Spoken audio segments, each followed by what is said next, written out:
It is Monday, November 23. Welcome to CGN News. The Trinidad and Tobago government has announced a total ban on Christmas parties within the public sector. Prime Minister Dr. Keith Rowley told reporters that government funding for Christmas parties, would not be entertained. He acknowledged that this would negatively impact those who supply the Christmas party, but insisted that the ban is to curb the spread of the virus. Rowley said people in Trinidad may travel to Tobago for the season, but all protocols must be followed. The coronavirus has killed 113 and infected more than 5,000 people in Trinidad and Tobago.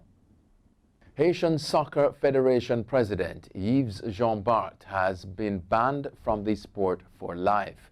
The FIFA Ethics Committee said he abused his position and sexually harassed various female players from 2014 until this year. The abuse is said to have happened at the country's national training center known as the Ranch. Jean-Bart has denied the allegations. His spokesman said an appeal will be filed at the Court of Arbitration for Sport.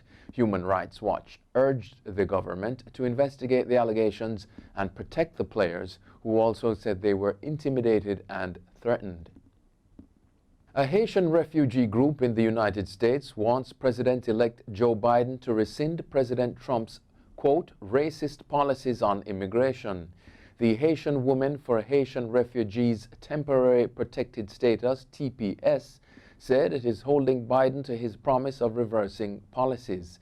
This includes protecting TPS holders and DACA, Deferred Action for Childhood Arrivals, recipients ending family separation and restoring asylum laws. Ninaj Raoul, chair of the organization, revealed plans to pressure the White House to approve a permanent residency for these immigrants now. Minister of Culture, Gender, Entertainment and Sport, Olivia Grange, has announced Jamaica's participation in this year's United Nations-led campaign to draw attention to violence against women and children. The campaign, titled, quote, 16 Days of Activism for No Violence Against Women and Children, end quote, is the center point of the 365 Days of Activism protesting violence against women and children. The 16 days start November 25 and continues through to December 10. It brings attention to the level of violence against women, but will also address the issue of violence against men in the society. Police have launched both a criminal and internal investigation to determine how several firearms were stolen during a burglary at a Belize police station. The police have offered a reward for information that could lead to the recovery of the weapons. Officials at the National Crimes Investigation Branch say that the investigation has shown that the station was secured before the incident. They said that they would not speculate at this time as to whether or not the robbery was an inside job. Barbados Prime Minister Mottley has been appointed to co-chair the One Health Global Leaders Group on Antimicrobial Resistance, AMR.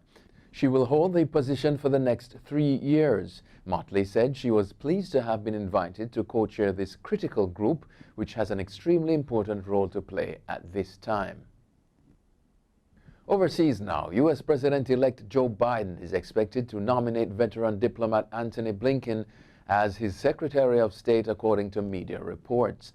Bloomberg, the New York Times, and several other news organizations reported on the plan to nominate Blinken on Monday, quoting anonymous sources close to the president-elect.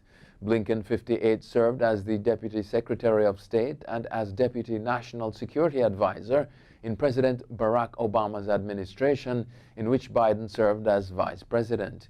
The New York Times called Blinken a defender of global alliances. President Donald Trump railed against the Paris Climate Accord on Sunday, telling world leaders at a virtual summit that the agreement was designed to cripple the U.S. economy, not save the planet. President-elect Joe Biden, who takes office in January, has said he will rejoin the global pact that the U.S. helped forge 5 years ago. Trump contended the international accord was designed to kill the American economy, and since withdrawing from the climate agreement, the U.S. has reduced carbon emissions more than any nation. Leaders of the world's most powerful nations wrapped up the Group of 20 summit Sunday, vowing to spare no effort to protect lives and ensure affordable access to COVID-19 vaccines for all. The two-day summit of heads of state was held virtually due to the coronavirus pandemic, which has killed at least 1.38 million people globally. The virus revealed vulnerabilities in our preparedness and response and underscored our common challenges, the G20 said in its final statement. The G20 includes the US, India, China, the UK, France, Germany, Japan, and others. Thousands of people jammed roads for miles in Atlanta on Sunday to try to get boxes of food and gift cards donated by entertainer Tyler Perry. Tyler Perry Studios said they had enough boxes of canned vegetables and $25 gift cards for 5,000 families to drive through and pick up. The studio said it was out of food by 10 a.m. Sunday. The line started forming Saturday and at one point stretched for 5 miles, 8 kilometers south of downtown Atlanta, media outlets reported. Volunteers in protective equipment were handing out the food and gift cards. That's it for CGN News. I'm Scott Wilson. Thanks for watching.